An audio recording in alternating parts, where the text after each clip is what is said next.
নমস্কার বন্ধুরা, আহারে বাহার রান্নাঘরে আপনাদের সবাইকে স্বাগত। আজকে আমি ভেন্ডির এমন একটা রেসিপি ভিডিও আপনাদের সাথে শেয়ার করব, যে ভিডিওতে আপনারা পেয়ে যাবেন নিরামিষ ভেন্ডি আলুর তরকারি, ভেন্ডি দিয়ে মুসুর ডালের রেসিপি, ভেন্ডির পকোড়া। সবকটা রেসিপি অসাধারণ খেতে হয়। আশা করছি আপনাদের এবং আপনাদের পরিবারের সকলের ভীষণ ভালো লাগবে। তো চলুন আর দেরি না করে রেসিপিগুলো দেখে নেওয়া যাক। ভেন্ডি আলুর রেসিপিগুলো করার জন্য এখানে আমি নিয়েছি 500 গ্রাম ভেন্ডি। ভেন্ডিগুলোকে আমি দুভাগে কেটে নেব। দেখুন, আমি দুটো ভেন্ডি নিয়েছি। মাথা আর নিচের দিকটায় এভাবে একটু কেটে নিয়ে মাঝখান দিয়ে একটু চিড়ে দেখে নিচ্ছি ভেতরে কোনো রকম পোকা মাকড় আছে কিনা। একটু চিড়ে দেখে নেবেন। এবার ভেন্ডিগুলোকে তারপর এইভাবে দু টুকরো করে কেটে নিয়েছি। এবার বাকি যে ভেন্ডিগুলো ছিল সেগুলো এইভাবে দুটো তিনটে একসঙ্গে নেব, আর চাকু অথবা বটি দিয়ে এইভাবে দুদিকটা কেটে বাদ দিয়ে দেব, আর এইভাবে একটু পাতলা পাতলা করে কেটে নেব। দর্শক বন্ধুরা, এখানে একটা কথা মনে করিয়ে দিচ্ছি, আমার আজকের পুরো ভিডিওটা দেখে কেমন লাগলো কমেন্ট বক্সে জানাতে ভুলবেন না। ভালো লাগলে অবশ্যই একটা লাইক করে শেয়ার করে দেবেন, আর আপনি যদি নতুন দেখছেন তাহলে চ্যানেলটাকে সাবস্ক্রাইব করে সাথেই থাকবেন। বেল বাটনটা অল করে দিলে আমার দেওয়া যে কোনো রেসিপির আপডেট সবার আগে আপনাদের কাছে পৌঁছে যাবে। ফেসবুক থেকে ভিডিওটা দেখে থাকলে আহারে বাহার রান্নাঘর পেজটাকে ফলো করার অনুরোধ রইল। দেখুন, সবগুলো ভেন্ডিকে আমি এইভাবে পাতলা পাতলা করে কেটে নিয়েছি। গ্যাস অন করে কড়াই বসিয়ে দিয়েছি। দিয়ে দিলাম 2 টেবিল চামচ পরিমাণ সর্ষের তেল। আমি এখানে সর্ষের তেল দিয়ে রান্নাটা করছি, আপনারা আপনাদের পছন্দ অনুযায়ী যে কোনো রান্নার তেল দিয়েই করতে পারেন। তেল ভালোভাবে গরম হয়ে গেলে দিয়ে দিলাম লম্বা করে কেটে রাখা ভেন্ডিগুলোকে একটু ভেজে নেব। দিয়ে দিচ্ছি পরিমাণ মতো লবণ, সামান্য একটু হলুদ গুঁড়ো। এই হলুদ গুঁড়োটা দিলে ভেন্ডিগুলো আর কালচে হবে না। খুব বেশি কড়া করে ভাজবো না, একটু হালকা ভাজবো। 2 থেকে 3 মিনিট এইভাবে নাড়াচাড়া করে ভেজে নেব। দেখুন, প্রায় 2-3 মিনিট ভেন্ডিগুলোকে ভেজে নিয়েছি মিডিয়াম লো ফ্লেমে। এবার ভেন্ডিগুলোকে তুলে নেব, এর থেকে আর বেশি ভাজবো না। ভেন্ডিগুলো তুলে নিয়ে আরও 2 চামচ তেল দিয়ে দিলাম। তেল গরম হয়ে গেলে ফোড়নে দিয়ে দিলাম 1/2 চা চামচ কালো জিরে।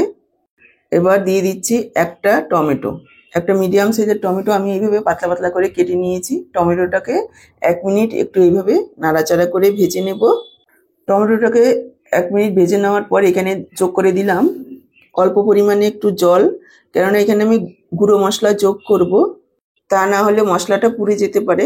দিয়ে দিচ্ছি 1/2 চা চামচ হলুদ গুঁড়ো, 1/2 চা চামচ ধনের গুঁড়ো, 1/2 চা চামচ জিরের গুঁড়ো, 1/2 চা চামচ পরিমাণ লাল লঙ্কার গুঁড়ো।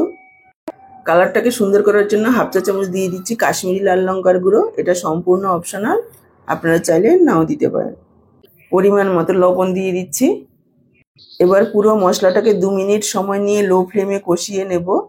মাঝে মাঝে একটু জল দিয়ে দিতে হবে, যেহেতু অল্প মশলা, তা না হলে পুড়ে যেতে পারে। একটু জল দিয়ে কষালে মশলাটা ভালোভাবে কষানো হবে, এতে করে ঝোলের টেস্টটা ভালো হবে। দেখুন, আরও একবার জল দিয়ে দিলাম, আর এইভাবে 2 থেকে 3 বার অল্প অল্প জল দিয়ে মশলাটাকে কষিয়ে নিয়েছি। এবার আমি যোগ করে দিচ্ছি একটা আলু সেদ্ধ করে এইভাবে টুকরো করে নিয়েছি। এবার সেই আলুটা এখানে যোগ করে দিলাম। আপনারা চাইলে কাঁচা আলু যোগ করতে পারেন, সেক্ষেত্রে মশলা কষানোর আগেই আলুটাকে ভেজে নিতে হবে। এবার মশলার সাথে আলুটাকেও একটু ভাজা ভাজা করে নেব। দেখুন, আলুটাকেও মশলার সাথে ভালোভাবে কষিয়ে ভেজে নিয়েছি। এবার আমি যোগ করে দিচ্ছি জল। জলের পরিমাণ আপনারা যতটা ঝোল রাখবেন সেই পরিমাণ বুঝে দেবেন। এটা একটু পাতলা ঝোল হবে। আমি এখানে প্রায় 1 কাপের থেকে একটু বেশি পরিমাণে জল যোগ করে দিলাম। মিশিয়ে নিয়ে ঝোলটাকে একটু ফুটতে দেব 1 থেকে 1.5 মিনিট। দেখুন, ঝোলটাকে প্রায় 2 মিনিট মতো ফুটিয়ে নিয়েছি। এবার দিয়ে দিলাম ভেজে রাখা ভেন্ডি, আরও একবার মিশিয়ে নেব। তারপর ঢাকা দিয়ে আরও 3-4 মিনিট রান্না করে নেব।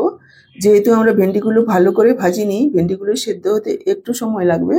দেখুন, ঢাকা দিয়ে প্রায় 3-4 মিনিট রান্না করে নিয়েছি। ভেন্ডি আলু খুব সুন্দরভাবে সেদ্ধ হয়ে গেছে। এবার আমি যোগ করে দিলাম 1/4 চামচ গরম মশলার গুঁড়ো আর একটু ধনেপাতা কুচি। এবার মিশিয়ে নেব, আর গ্যাসটাকে অফ করে ঢাকা দিয়ে রেখে দেব 5 মিনিট, যাতে করে ধনেপাতা আর গরম মশলার গন্ধটা ভালোভাবে মিশে যায়। 5 মিনিট পর দেখুন আমি সার্ভ করে দিয়েছি। একেবারে তৈরি আমাদের নিরামিষ ভেন্ডি আলুর ঝোল। এবার দেখুন এখানে হাফ কাপ মসুর ডাল 2-3 বার জল পাল্টে পাল্টে কচলে ধুয়ে নিয়েছি, তারপর 2 ঘন্টা আগে ভিজিয়ে রেখেছি। ডালটাকে অবশ্যই ভিজিয়ে রাখতে হবে। সেই ডালটাকে ছেঁকে আমি নিয়ে নিচ্ছি মিক্সচারের জারে। তারপর দেখুন এইরকম একটা পেস্ট তৈরি করে নিয়েছি, বাটিতে ঢেলে নিলাম। খুব বেশি মিহি পেস্ট নয়, একটু দানা রয়েছে, সেভাবে পেস্টটা করে নিতে হবে। একই মিক্সচারের জারে নিয়ে নিচ্ছি 1 ইঞ্চি আদা এভাবে ছোট করে টুকরো করে দিয়েছি, আর দিয়েছি 7-8 কোয়া রসুন। যেহেতু রসুনের কোয়াগুলো একটু ছোট সেই জন্য আমি 7-8 কোয়া দিয়েছি, আপনাদের যদি বড় হয় 4-5 কোয়া দেবেন। আর দিয়ে দিলাম 3টে কাঁচা লঙ্কা আর একটু ধনেপাতা। তারপর এইভাবে একটা পেস্ট করে নিয়েছি। এবার যে ডালটা পেস্ট করে রেখেছি তার মধ্যে দিয়ে দিচ্ছি কুচনো পেঁয়াজ, এখানে 2 টেবিল চামচ পরিমাণ দিয়ে দিচ্ছি। আর যে আদা আর কাঁচা লঙ্কার পেস্টটা করে রেখেছিলাম সেখান থেকে 1 চা চামচ দিয়ে দিলাম। দিয়ে দিচ্ছি পরিমাণ মতো লবণ, দিয়ে দিচ্ছি ধনের গুঁড়ো, এখানে হাফ চা চামচের থেকে কম পরিমাণে মশলা যোগ করছি। জিরের গুঁড়ো, হলুদ গুঁড়ো, হাফ চা চামচের থেকে একটু বেশি লাল লঙ্কার গুঁড়ো। ঝালটা আপনারা নিজেদের পরিমাণ বুঝে দেবেন, তবে এখানে একটু ঝাল ঝাল হলে খেতে বেশি ভালো লাগবে। এবার সব কিছু দেখুন মিশিয়ে নিলাম। তারপর এভাবে 1-1.5 মিনিট একটু ফেটিয়ে নিতে হবে। ডালটাকে ফেটিয়ে নেওয়ার পর এখানে দেখুন যোগ করে দিলাম কেটে রাখা ভেন্ডি। ভেন্ডিগুলোকেও ডালের পেস্টের সঙ্গে ভালোভাবে মিশিয়ে নেব। দেখুন ভালোভাবে মিশিয়ে নিয়েছি। আমি সাইডেই কিছুটা তেল বসিয়ে রেখেছি আগের থেকে, দেখুন গরম হয়ে গেছে। আমি এখানে সর্ষের তেল দিয়েছি, যেহেতু মুসুর ডাল দিয়ে করছি সর্ষের তেল দিয়েই বেশি ভালো লাগবে। এবার দেখুন এভাবে ছোট ছোট করে বড়া দিয়ে দিচ্ছি। আপনারা যারা নিরামিষ খাবেন তারা মুসুর ডালের পরিবর্তে মুগ ডাল অথবা ছোলার ডাল দিয়েও করতে পারেন, অথবা মটর ডাল দিয়ে পেঁয়াজ রসুনটাকে বাদ দিয়ে, তাতেও খেতে ভীষণই ভালো হবে। এবার বড়াগুলো দিয়ে দিলাম একে একে। যতটা উল্টাতে সুবিধা হবে ততটাই দেব, সবগুলো একবারে দেব না। দেওয়ার পর 1-1.5 মিনিট একটু অপেক্ষা করব যাতে এক পিঠ একটু লালচে হয়ে ভাজা হয়ে যায়। তারপর এইভাবে উল্টে দেব। দেওয়ার সাথে সাথেই উল্টাবো না, মিডিয়াম ফ্লেমে রেখে ভাজতে হবে। খুব বেশি হাই ফ্লেমে ভাজলে উপরটা পুড়ে যাবে, ভেতরে কাঁচা থেকে যাবে। আর খুব বেশি লো ফ্লেমে ভাজলে তেল বেশি টানবে আর ভাজতেও সময় বেশি লাগবে। সেজন্য মিডিয়াম ফ্লেমে রেখে একেবারে এইভাবে উল্টে পাল্টে লালচে করে মুচমুচে করে ভেজে নিতে হবে। দেখুন প্রথম ব্যাচের বড়াগুলো ভাজা হয়ে গেছে, আমি তুলে নিলাম। ঠিক একইভাবে সবগুলো বড়া আমি ভেজে নেব। দেখুন সবগুলো বড়াই ভেজে তুলে নিয়েছি। দারুণ খাস্তা আর মুচমুচে হয়, ভীষণই ভালো লাগে এটা গরম গরম ভাতের সঙ্গে খেতে। চাইলে আপনারা চায়ের সঙ্গে সন্ধেবেলাও খেতে পারেন, খেতে ভীষণই ভালো হয়। দেখুন একটা ভেঙে দেখিয়ে দিচ্ছি, উপরটা একেবারে খাস্তা মুচমুচে আর ভেতরটা একটু নরম।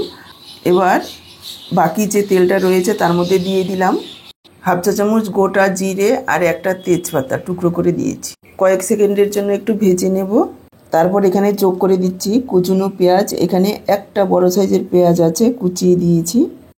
পেঁয়াজটাকে লাগাতার নাড়াচাড়া করে হালকা লালচে করে ভেজে নেব। দেখুন পেঁয়াজটাকে হালকা লালচে করে ভেজে নিয়েছি। এবার আমি যোগ করে দিচ্ছি যে আদা আর কাঁচা লঙ্কার পেস্টটা করেছিলাম সেটা। আদা রসুনের কাঁচা গন্ধ যাওয়া পর্যন্ত একটু ভেজে নেব। আদা রসুনের কাঁচা গন্ধ যাওয়া পর্যন্ত ভেজে নিয়েছি। এবার আমি যোগ করে দিলাম একটা ছোট সাইজের টমেটো, এভাবে কুচি করে।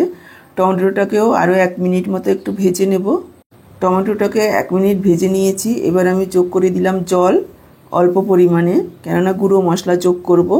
দিয়ে দিচ্ছি হাফ চা চামচ হলুদ গুঁড়ো, হাফ চা চামচ ধনের গুঁড়ো, হাফ চা চামচ জিরের গুঁড়ো, হাফ চা চামচ লাল লঙ্কার গুঁড়ো, হাফ চা চামচ কাশ্মীরি লাল লঙ্কার গুঁড়ো। এটা সম্পূর্ণ অপশনাল, আপনারা চাইলে নাও দিতে পারেন। এবার পুরো মশলাটাকে 2-3 মিনিট সময় নিয়ে কষিয়ে নেব। মাঝে মাঝে একটু জল দেব, 2 থেকে 3 বার একটু জল দিয়ে কষালে, অল্প তেলে মশলাটা কষালেও ভালোভাবে কষানো হবে। এখানে আমি স্বাদ অনুযায়ী লবণ দিয়ে দিলাম আর দিয়ে দিলাম সামান্য কয়েক দানা চিনি। যেহেতু টমেটো দেওয়া হয়েছে একটু মিষ্টি দিলে স্বাদের ব্যালেন্স হবে, আপনারা চাইলে স্কিপ করতে পারেন। এবার মশলাটাকে একটু ঢাকা দিয়ে দেব, ঢাকা দিয়ে কষিয়ে নেব। দেখুন মশলাটাকে ভালোভাবে কষিয়ে নিয়েছি, দেখেই বুঝতে পারছেন নিচে লেগে যাচ্ছে আর সাইডে তেল ছাড়তে শুরু করেছে। এভাবে মশলাটাকে ভালোভাবে ভেজে নিতে হবে। এবার আমি যোগ করে দেব জল। এখানে আমি অল্প পরিমাণে জল যোগ করছি। 1 কাপের থেকেও কম, কেননা আমি এখানে সবগুলো বড়ার ঝোল করব না, অর্ধেকটা ভাজা খাবে আর অর্ধেকটা ঝোল করছি। আপনারা ঝোল যতটা রাখবেন সেই পরিমাণ বুঝে দেবেন। 2 মিনিট মতো ঝোলটাকে ফুটিয়ে নিয়েছি। এবার আমি যোগ করে দিলাম ভেজে রাখা ভেন্ডির বড়া বা পকোড়া, যাই বলুন না কেন। আরও একবার মিশিয়ে নিচ্ছি। এবার ঢেকে আরও 2 মিনিট একটু ফুটিয়ে নেব। দেখুন, ঢাকা দিয়ে আরও 2 মিনিট ফুটিয়ে নিয়েছি। এবার আমি যোগ করে দিলাম একটু গরম মশলার গুঁড়ো। আরও একবার মিশিয়ে নিচ্ছি। আপনারা চাইলে গরম মশলার পরিবর্তে ধনেপাতাও যোগ করতে পারেন। এবার মিশিয়ে নিয়ে গ্যাসটাকে অফ করে দেবো, ঢেকে রেখে দেবো 5 মিনিট, যাতে গরম মশলার গন্ধটা ভালোভাবে মিশে যায়। 5 মিনিট পর দেখুন আমি সার্ভ করে দিচ্ছি একেবারে তৈরি মুসুর ডাল দিয়ে ভেন্ডির বড়ার তরকারি। একবার খেয়ে দেখবেন, ভাত হোক বা রুটি যা দিয়েই খাবেন ভীষণ ভালো লাগবে। তাহলে আজকে এই পর্যন্ত, আবার হাজির হব এরকমই দারুণ টেস্টি কোনো রেসিপির সাথে। সবাই ভালো থাকুন, সুস্থ থাকুন। আপনাদের সবাইকে অসংখ্য ধন্যবাদ।